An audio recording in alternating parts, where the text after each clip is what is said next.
Hello and welcome back to another video. Today we'll be taking a look at the Nintendo DSi LEGO case. Without any further ado, let's get started.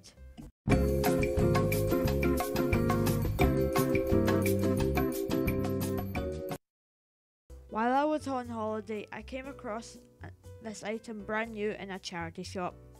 This comes with charger, stylus, game holders and the case itself. They are made of high quality plastic and the LEGO pieces are interchangeable for the DS casing.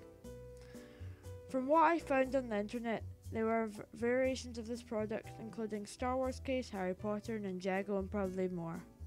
From what I can tell, this case was released about 16 or 17 years ago and as the handheld it was made for. It comes in a cardboard box and molded plastic interior. The product doesn't feel cheap, but sadly doesn't work fully with any other DS.